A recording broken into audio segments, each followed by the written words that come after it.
Yes, आज जो हम लोग टॉपिक डिस्कस करेंगे वो टॉपिक है एसिड बेस एंड साल्ट। ये हमारा 10th क्लास चैप्टर 2 साइंस का है, एसिड बेस एंड साल्ट, जिसको आज की डेट में हम लोग डिस्कस करेंगे।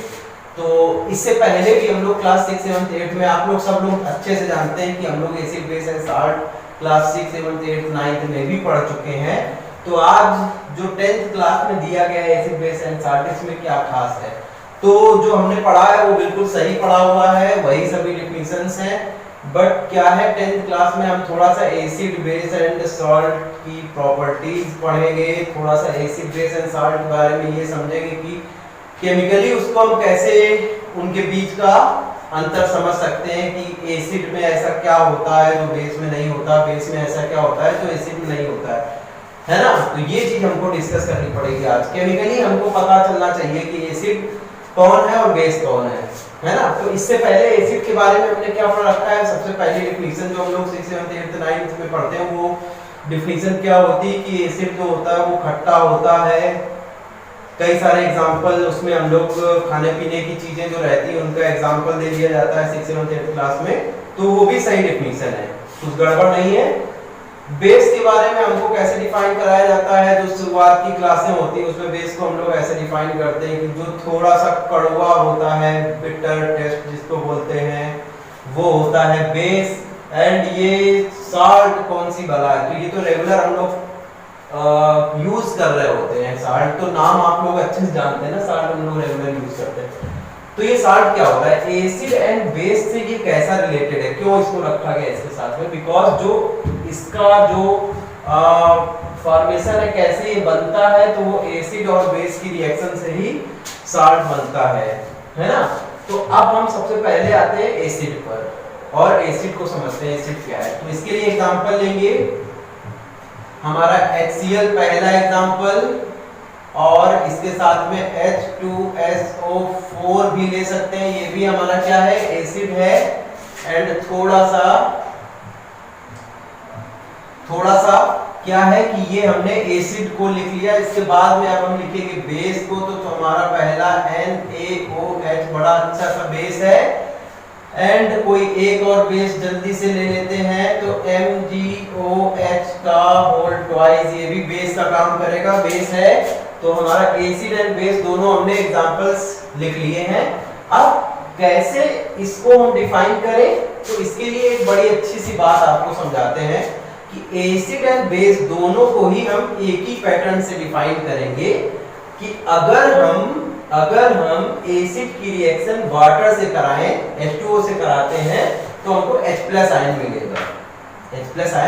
मिलेगा। अगर हम किसी भी एसिड को लेकर के और हम H2O के साथ में रिएक्ट कराएं, H2O उसमें मिला दें, घोल दें एसिड को, तो हमें H+ आयन मिलता है। ठीक है, मतलब एसिड जलीय विलयन में H+ आयन देता है। ठीक है। एंड बेस क्या है?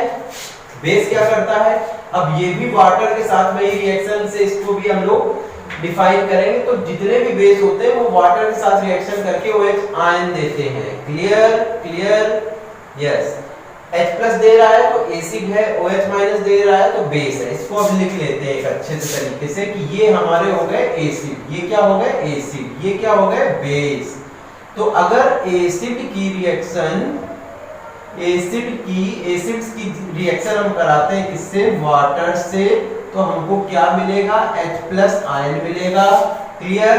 अगर हम कोई भी बेस की रिएक्शन कराते हैं H2O से, तो हमको क्या मिलता है? OH- आयन मिलता है। बहुत आसान सी डिफिनेशन है, सबको समझ में आ गई होगी। दोनों के बारे में क्या डिफरेंस रहता है वो भी क्लियर हो गया। चलिए, अब इसके बाद क्या है? अब आप लोग जानते होंगे, लैब में जाते हैं तो जो शुरुआत में डिफिनेशन बताई गई वो बड़ी खतरनाक डिफिनेशन भी हो सकती है। जैसे बच्चों को बताया गया कि भाई जिसको हम टेस्ट करें वो हमको अगर खट्टा लग रहा है तो एसिड होगा, अगर वो कड़वा लग रहा है तो वो बेस होगा, क्योंकि हम लोग खाने वाली चीजें, और शुरुआत में जब बताया जाता है ये acid base and salt class 6, 7, 8 में, तो खूब सुंदर से एग्जांपल भी खाने पीने वाले उसमें दिए जाते हैं। लेकिन लैब में जो चीजें रखी हुई हैं उसको अगर हम टेस्ट करें सब चीज को और पता करें कि कौन एसिड है कौन बेस है, तो कोई खतरनाक चीज हम स्वाद ले करके और पता करें कोई खतरनाक चीज हम ले लिए तो क्या हो जाएगा, हमारा तो कल्याण हो जाएगा, एसिड बेस बाद में पता चलेगा। तो इसके लिए क्या रहता है कि कुछ ये भी जो चीज मैंने बताई कि वाटर के साथ रिएक्शन करा के H+ ion and OH- ion, अब क्या है इसको कैसे इंडिकेट करें कि कौन एसिड है कौन बेस है, ये चीज बड़ी ध्यान देने वाली बात है। और ये बात बिल्कुल ध्यान रखें, आप लैब में गए 6, 7, 8 की जो डिफिनीशन बताती है आपको मैडम स्कूल वाली टीचर या सर कि उसको हम अगर टेस्ट करें तो वो कड़वा लगे तो बेस हो गया, अगर वो खट्टा खट्टा सा लगा तो एसिड हो गया। वो चीज क्लास 6, 7, 8 क्लास तक ही सीमित है, उसके बाद 9, 10 में आप ऐसा लैब में तो कतई मत करिएगा, हाथ जोड़कर रिक्वेस्ट है आपसे, क्योंकि उसके लिए क्या है इंडिकेटर्स बनाए गए। इंडिकेटर्स क्या होता है, अभी एक नया वर्ड, नई टेंशन, नई समस्या खड़ी हो गई आपके लिए, व्हाट इज इंडिकेटर्स, ये क्या है। तो इंडिकेटर्स क्या होता है, जो हमको पहचान कराए कि कौन एसिड है कौन बेस, उसको हम क्या बोलते हैं इंडिकेटर्स। क्या बोलते हैं इंडिकेटर्स। अगर एसिड और बेस को क्लियरिफाई कर दे कि कौन एसिड है कौन बेस, उसको हम क्या बोलते हैं इंडिकेटर्स। अब इंडिकेटर्स क्या होते हैं, तो ये कुछ नेचुरल इंडिकेटर्स भी होते हैं जो हम लोग डेली लाइफ में यूज कर रहे होते हैं, एंड कुछ आर्टिफिशियल इंडिकेटर्स भी होते हैं। तो एक अच्छा सा एग्जांपल लेते हैं, किचन वाला एग्जांपल लेते हैं, रसोई घर वाला एग्जांपल। तो आप लोग सब लोग जानते हैं ना, हम लोग खाना खाते हैं, सब्जी में हल्दी पड़ी होती है, सभी जानते हैं ना। तो हल्दी जो होती है ये एक इंडिकेटर है, नेचुरल इंडिकेटर है। कैसे, अगर हम हल्दी को सोप सॉल्यूशन में थोड़ा सा टच मिलाते हैं तो वो रेड कलर की हो जाती है, येलो से रेड हो जाती है। ध्यान दिया होगा आपने कि अगर हम हल्दी को सोप सॉल्यूशन के टच में लाते हैं तो वो कैसी हो जाती है, रेड हो जाती है, कलर चेंज हुआ। तो जो हमारे इंडिकेटर्स हैं वो यही काम करते हैं, कलर चेंज करते हैं और उससे पता चल जाता है कि क्या ये एसिड है या बेस है। एंड एसिड बेस की एक ये भी आपको डिफिनीशन आपने पढ़ी होगी और शायद याद करी होगी पिछली क्लासों में, कि जो ब्लू लिटमस पेपर को रेड में बदल दे वो एसिड है, एंड जो रेड लिटमस पेपर को ब्लू में बदल दे वो हमारा बेस है। तो यहाँ क्या है कि जो हल्दी के बारे में मैंने एग्जांपल बताया, जो इंडिकेटर है, एंड कैसा इंडिकेटर है, नेचुरल इंडिकेटर है। बाकी और भी बहुत सारे इंडिकेटर्स हैं, इंडिकेटर्स के बारे में ज्यादा डिस्कस नहीं करेंगे। इंडिकेटर्स ये समझ लीजिए जो एसिड एंड बेस के बारे में क्लियरिफाई करें कि कौन हमारा एसिड है एंड कौन बेस है, तो उसको हम इंडिकेटर्स बोलते हैं।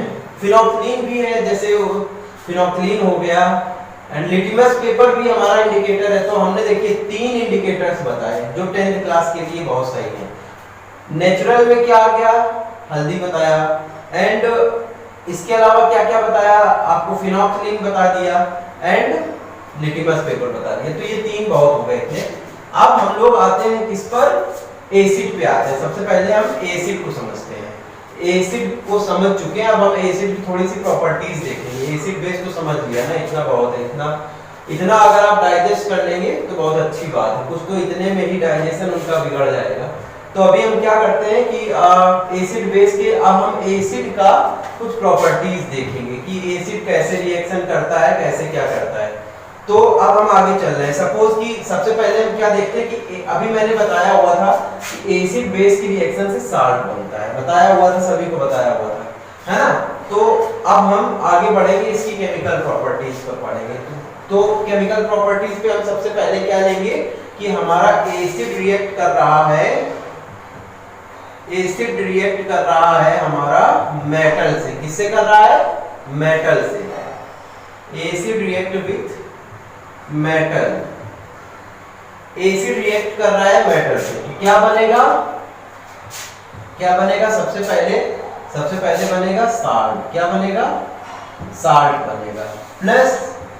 प्लस H2 हमारी क्या होगी, लिबरेट होगी, H2 लिबरेट होगी। तो आपको ये चीज अभी मैंने बताया हुआ था कि एसिड बेस रिएक्शन करता है तो साल्ट बनता है, बताया हुआ था, ठीक है। अभी मैं क्या बता रहा हूँ कि एसिड की प्रॉपर्टी है कि एसिड जो होता है वो मेटल से रिएक्शन करके साल्ट बनाता है एंड H2 लिबरेट होती है। क्लियर।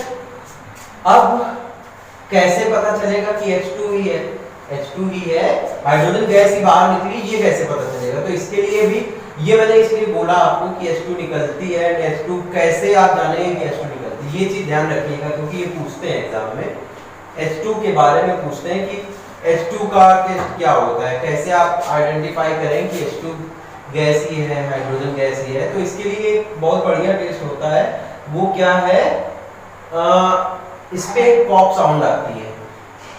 कैसे पॉप साउंड का जो नाम लेंगे तो वो H2 के लिए ही होता है।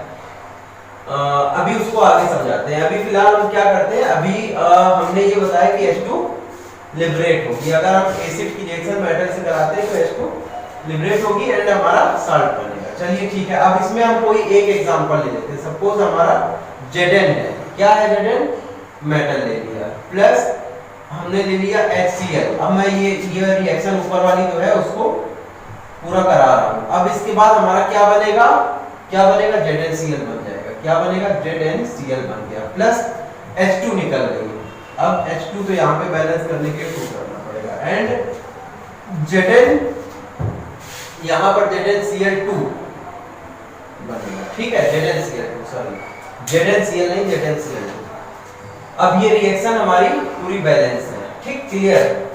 अब इसके बाद हम लोग आते हैं किस पर, अब हम रिएक्शन, अभी एक बार हमने एसिड की रिएक्शन मेटल से कराई, अब हम एसिड की रिएक्शन कराएंगे किससे, नॉन मेटल से करा दें या बेस की रिएक्शन कराते हैं किसी मेटल से।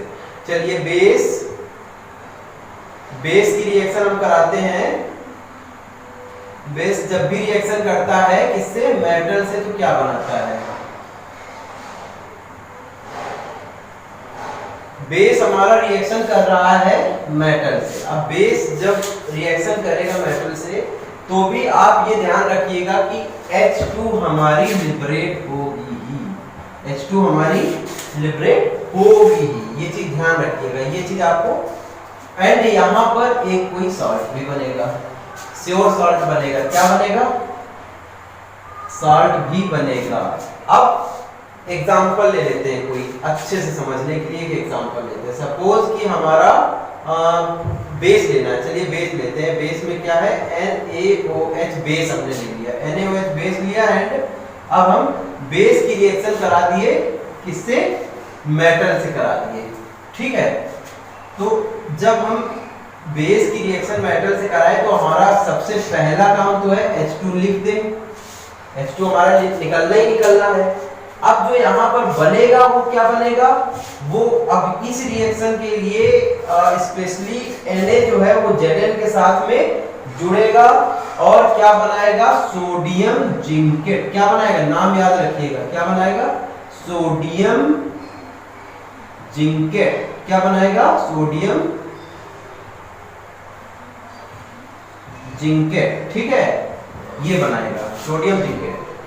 इसके बारे में ज्यादा आपको नहीं समझना है क्योंकि ये आपके रिएक्शन, ये तो आपके सिलेबस की चीज है, लेकिन सोडियम जिंकेट क्या होता है इसको आप 10th क्लास में इसको ज्यादा एक्सप्लेन करना कोई जरूरत नहीं है। अब आगे हम लोग आते हैं, ये रिएक्शन समझ में आ गई सबको, मतलब एसिड हमारा मेटल से रिएक्शन करेगा तो साल्ट एंड H2 एंड अगर बेस मेटल से रिएक्शन करेगा तो साल्ट एंड H2 बनेगा हमारा। ठीक है, इसके बाद अब हम लोग आते हैं इसके आगे की रिएक्शन। ठीक है, इसको साफ कर देते हैं जिससे थोड़ा सा आगे भी बढ़े।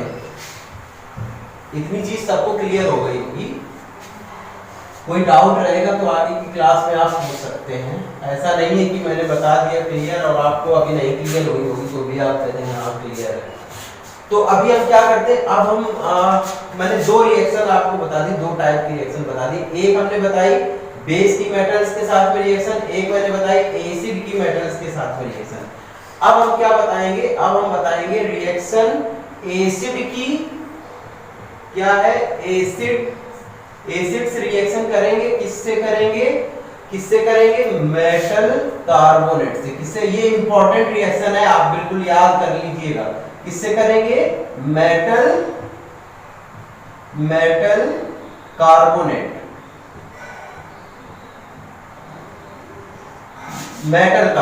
से। एंड इसी के साथ में एक चीज और ले लेते हैं, metal carbonate and hydrogen carbonate.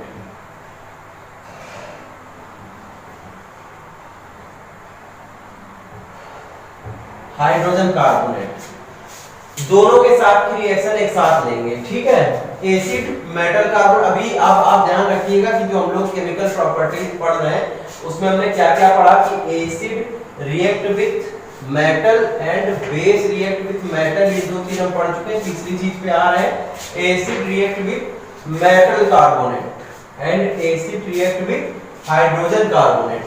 अब सबसे पहले तो आप ये समझिए कि कार्बोनेट कौन सी बना है एंड हाइड्रोजन कार्बोनेट कौन सी बना है। तो मिलते जुलते शब्द हैं तो इसको समझना जरूरी है। कार्बोनेट मींस होता है CO3 एंड इस पे डबल माइनस रहता है, ध्यान रखिएगा। एंड दूसरी चीज हमारी क्या होती है, दूसरी चीज होती है, हमने बोला क्या, हाइड्रोजन कार्बोनेट बोला, हाइड्रोजन, तो हाइड्रोजन कार्बोनेट क्या, वही CO3। अब इसमें हाइड्रोजन आ गया तो इस पे सिंगल माइनस रहेगा, क्योंकि एक H+ रहता है तो एक इसका माइनस कम हो गया, तो इसको हम क्या बोलते हैं, कार्बोनेट, इसको हम क्या बोलते हैं, हाइड्रोजन कार्बोनेट। अब आप अच्छे से जानते हैं, अगर हम यहाँ पर Na लिख दें तो ये हमारा क्या बन गया, सोडियम कार्बोनेट। क्या बन गया, सोडियम कार्बोनेट। अब यहाँ पर अगर 2 माइनस है तो आपको पता होना चाहिए कि अगर 2 माइनस है तो यहाँ पर Na2CO3 होता है, ये क्या हो गया, सोडियम कार्बोनेट, ठीक है। यहाँ पर सिंगल माइनस है, अगर हम Na लिख दें तो NaCO3, ये माइनस यहाँ से कैंसिल हो जाएगा, सोडियम पे एक प्लस होता है, तो ये हो गया सोडियम हाइड्रोजन कार्बोनेट। तो हाइड्रोजन कार्बोनेट एंड कार्बोनेट क्या है, ये चीज क्लियर हुई, सभी को समझ में आई, ये चीज क्लियर हो गई, ठीक है, बहुत अच्छी बात है। अब यहाँ पर हम आगे चलेंगे, रिएक्शन दिखाएंगे इसकी। तो रिएक्शन कराते हैं, सबसे पहले हम क्या लेते हैं, अब हम कोई और एसिड लेते हैं, H2SO4 लेते हैं। H2SO4 रिएक्ट करेगा, किससे करा दे, Na2CO3, जो अभी हमने लिखा हुआ था Na2CO3, सोडियम कार्बोनेट से रिएक्शन करा दी, क्या बना हमारा, Na2SO4। ये जो SO4 है ये Na के साथ में आ जाएगा। अब इसके लिए आपको याद क्या रखना है, ये चीज ध्यान रखिएगा कि हमेशा CO2 निकलेगी ही एंड H2O निकलेगा ही, ये चीज आपको बिल्कुल याद करके रखनी है। क्या याद करके रखनी है, ये चीज, ये यहाँ क्या बनेगा, वो तो जो बचा कुचा होगा वो यहाँ लिख देंगे। दो चीजें इसमें से निकलती हैं। अगर कोई एसिड किसी भी मेटल कार्बोनेट से रिएक्शन करता है, अगर कोई भी एसिड किसी मेटल कार्बोनेट से रिएक्शन करता है तो हमारा CO2 एंड H2O निकलेगा ही निकलेगा, ठीक है। मतलब carbon dioxide gas and water, ये दो चीज लिबरेट होंगी ही, तो ये आपको याद रखना है, ठीक है। एंड जो भी ये रिएक्शन बैलेंस भी होगी, आई थिंक H2SO4 के साथ में रिएक्शन होगी तो बैलेंस होगी, जैसा मुझे लग रहा है। Na2 इधर है, इधर भी Na2, ठीक है। CO2 उधर हो गया, यहाँ पर ऑक्सीजन हमारा कितना हो गया है, 4 ये हो गया, एंड यहाँ पर 3, 4 एंड 3 मिलके हो गया 7। यहाँ पर ऑक्सीजन 2 3 4, सब बैलेंस है ये रिएक्शन। अगर हम ये HCl के साथ में रिएक्शन कराते हैं तो उसको बैलेंस करना पड़ता है, ये भी ध्यान रखिएगा। अब हम क्या करते हैं, अब हम रिएक्शन कराते हैं किसके साथ, हाइड्रोजन कार्बोनेट के साथ कराते हैं। चलिए HCl की रिएक्शन करा देते हैं किसके साथ, हाइड्रोजन कार्बोनेट के साथ। आपको पता है फार्मूला क्या होता है, NaHCO3, अभी बताया हुआ था। ये क्या हो गया हमारा, सोडियम हाइड्रोजन कार्बोनेट एंड ये HCl रिएक्शन किया, क्या हुआ, बहुत आसान सा। इसमें भी हमारा क्या रहेगा, CO2 निकलता ही निकलता है प्लस H2O निकलता ही निकलता है। ध्यान रखिएगा, carbonate and hydrogen carbonate same reaction करता है, वैसा ही रहता है। कभी कभी एग्जाम में कार्बोनेट की जगह हाइड्रोजन कार्बोनेट आता है तो बच्चे सब चकरा जाते हैं कि ये यार क्या आ गया, हाइड्रोजन कार्बोनेट के साथ में तो रिएक्शन पड़ी नहीं। तो ये ध्यान रखिए दोनों सेम रिएक्शन देते हैं। अब यहाँ क्या बनने वाला है, तो यहाँ हमारा सिंपल सा क्या है, NaCl को ले लेगा और NaCl बना देगा एंड वाटर निकलेगा एंड कार्बन डाइऑक्साइड गैस निकलेगी। अब यहाँ फिर से वही वाली टेंशन आ गई, क्या, जैसे उसमें H2 के लिए था कि हाइड्रोजन गैस से निकली, ये कैसे पता चलेगा, तो उसके लिए पॉप साउंड हो गई। पॉप साउंड के लिए एक छोटा सा एग्जांपल दे देते हैं, मैंने बोला भूल गए उस चीज को।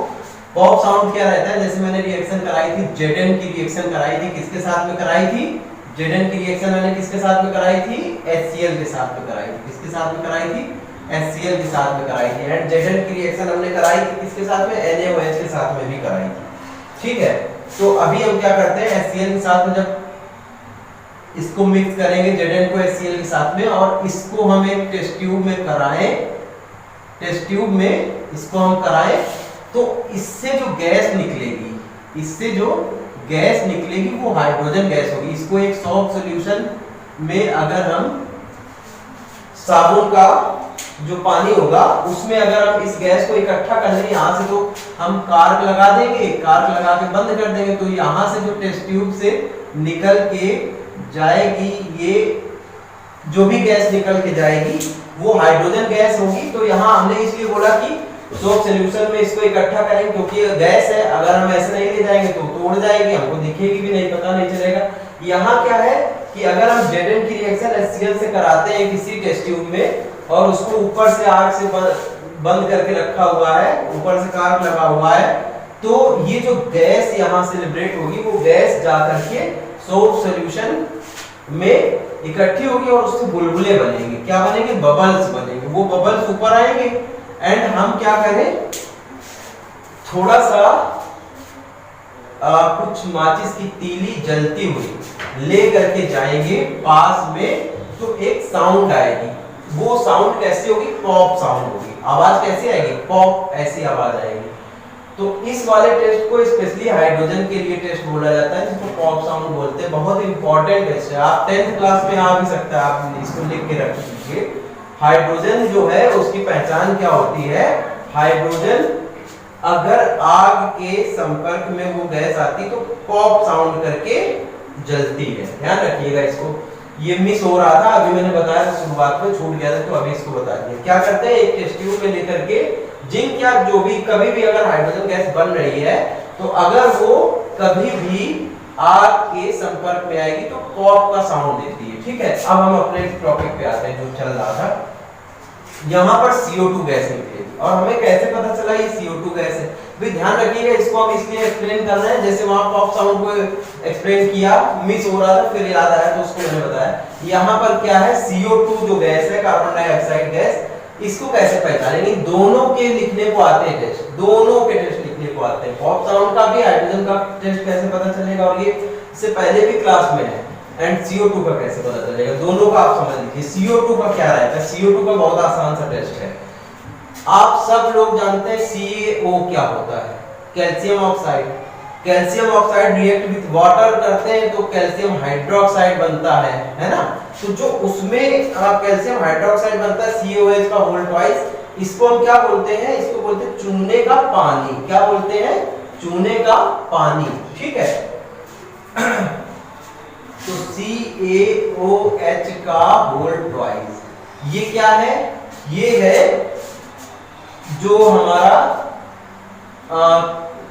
CaOH का होल ट्वाइस क्या है, चूने का पानी। मतलब हमने क्या करा है, कैल्शियम ऑक्साइड की रिएक्शन वाटर से कराई तो ये बनता है कैल्शियम हाइड्रोक्साइड, ठीक है। एंड प्लस इसमें अगर हम CO2 की रिएक्शन करा दें, react with calcium hydroxide, react with carbon dioxide, तो क्या बनता है इससे, अगर ये कार्बन डाइऑक्साइड के साथ में रिएक्शन करेगा तो क्या बनेगा, तो आप ये ध्यान रखिएगा क्या बनेगा। पहली चीज तो CO2 निकलेगा ही निकलेगा, इधर भी है उधर भी है, ये कैसे नहीं, CO2 नहीं निकलेगा, क्या निकलेगा, यहाँ पर जब हम रिएक्शन कराएंगे तो CaOH का होल ट्वाइस है, तो यहाँ पर OH जब टूटेगा तो वाटर निकलेगा ही निकलेगा। ध्यान रखिएगा, CO2 कहाँ निकलेगा, किसके लिए मैंने बताया हुआ था, मेटल कार्बोनेट जब भी टूटेगा तो कार्बन डाइऑक्साइड एंड वाटर निकलेगा, ये चीज, ठीक। यहाँ पर क्या है, हम देख रहे हैं कि कैल्शियम हाइड्रोक्साइड की रिएक्शन जब कार्बन डाइऑक्साइड से होता है तो वाटर निकलेगा and calcium CaCO3 means calcium carbonate निकलेगा। क्या निकलेगा? कैल्शियम कार्बोनेट निकलेगा। अब ये जो कैल्शियम कार्बोनेट बनेगा, लिबरेट होगा, ये हमारा क्या है? प्रेसिपिटेट है। ये हमारा क्या है? प्रेसिपिटेट है। तो इससे रिलेटेड क्वेश्चन क्या आता है? इससे रिलेटेड ये आता है कि मिल्की वाटर क्यों हो जाता है अगर हम कैल्शियम हाइड्रोक्साइड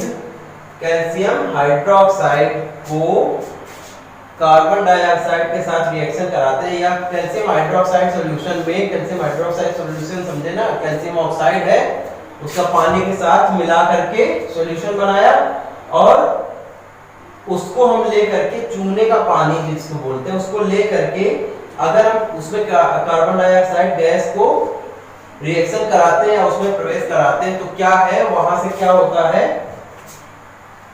जो पानी होता है कैल्शियम हाइड्रोक्साइड का, वो कैसा हो जाता है? चूने का पानी दूधिया कलर का हो जाता है, मिल्की वाटर बोलते हैं, वो ऐसा हो जाता है। तो क्यों हो जाता है?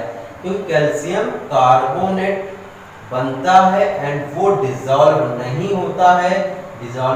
होता है, तो वो प्रेसिपिटेट बन के नीचे इकट्ठा होता है, तो वो पानी कैसा दिखने लगता है? व्हाइट सा दिखने लगता है, दूध के जैसा। अब ये तो सबको पता है, ये चीज सबको, एवरीवन, शायद मेरे ख्याल से जो भी समझदार होंगे इस क्लास के बच्चे, वो लोग पहले भी पढ़ चुके होंगे। ये बहुत आसान चीज है कि भाई मिल्की वाटर का यूज पूछते हैं। तो ये हो गया CO2 का परीक्षण, CO2 का टेस्ट, कैसे पहचानेंगे कि CO2 है, मिल्की वाटर मिल जाएगा।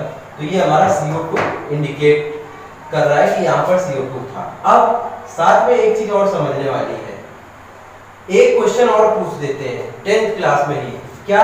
एक्सेस ऑफ CO2, ध्यान रखिएगा, पूछते हैं, मैंने देखा हुआ है एग्जाम में आ जाता है कि अभी तो ये CO2 से रिएक्शन हुई, एक्सेस ऑफ CO2 अगर होगी तो इसका मतलब क्या होगा कि कार्बन डाइऑक्साइड की ज्यादा मात्रा अगर हम कैल्शियम हाइड्रोक्साइड में भेजते हैं, चूने के पानी में भेजते हैं, तो क्या होता है?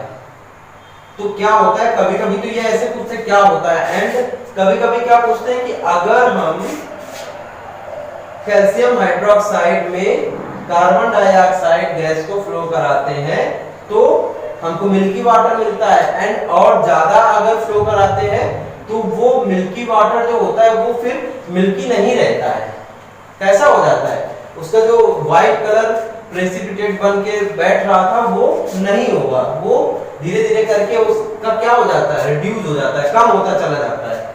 तो ऐसा क्यों होता है? क्योंकि हमारा ये तो जब रिएक्शन कराएंगे तो CaCO3 प्लस H2O ये हमारा बन चुका है ऑलरेडी, कैल्शियम कार्बोनेट हमारा बन चुका है, कैल्शियम कार्बोनेट हमारा बन चुका है। तो अगर कैल्शियम कार्बोनेट बन चुका है हमारा, तो फिर अब यहाँ पर अगर इसको और रिएक्शन करा दें CO2 से तो क्या बन जाएगा? अगर फिर से और रिएक्शन करा दिया CO2 से तो क्या बन जाएगा? CaHCO3 का होल ट्वाइस क्या बन जाएगा? Calcium hydrogen carbonate. क्या बन जाएगा? Calcium hydrogen carbonate, and water फिर भी निकलेगा, लिख के रख लीजिएगा, ठीक है। अब यहाँ क्या चीज समझ में आई? ये जो हमारा बना ये सॉल्युबल इन वाटर है, ये हमारा सॉल्युबल इन वाटर है, ये तो सॉल्युबल नहीं था, प्रेसिपिटेट बना दिया, ये सॉल्युबल इन वाटर है, तो फिर क्या होगा? जो मिक्सचर बनेगा वो हमारा प्रेसिपिटेट होगा नहीं, तो वो फिर मिल्की नहीं दिखेगा, मिल्की इफेक्ट उसमें धीरे धीरे करके कम होता जाएगा। जैसे हम CO2 से और रिएक्शन कराएंगे, मिल्की इफेक्ट धीरे धीरे करके क्या हो जाएगा? कम हो जाएगा, ठीक है। तो ये चीज समझ में आई, ये पूछते हैं इसलिए मैंने बता दिया, ठीक है। अभी इसमें से एक और क्वेश्चन भी पूछते हैं। वो क्वेश्चन क्या है? वो क्वेश्चन ये है कि एसिड एंड बेस से ही रिलेटेड पूछते हैं। ये पूछते हैं कि जैसे सपोज कि हमको पता है HCl गैस जो है, अभी मैंने शुरू में ही बताई थी कि HCl गैस जो होती है वो क्या होती है? एसिड है। और ये ध्यान रखिएगा कि जो हमारा HCl है ये तीनों फॉर्म में पाया जाता है, गैस फॉर्म में भी रहता है, एंड लिक्विड भी रहता है, एंड सॉलिड भी रहता है। तो अगर हमारा ड्राई HCl गैस है अभी मैंने लिटमस पेपर वाला बताया था, लिटमस पेपर से अगर एसिड है तो फिर ब्लू लिटमस पेपर को रेड कर देता है। अब क्वेश्चन क्या पूछते हैं ये चीज समझते हैं। हमारा ड्राई HCl है एंड ड्राई लिटमस पेपर है और ये गैस है, ड्राई HCl गैस है, ठीक है। वो अगर हम उसको रिएक्ट कराते हैं या उसको निकालते हैं किससे होकर के, लिटमस पेपर से होकर के निकालते हैं, तो ब्लू लिटमस पेपर क्या रेड होगा?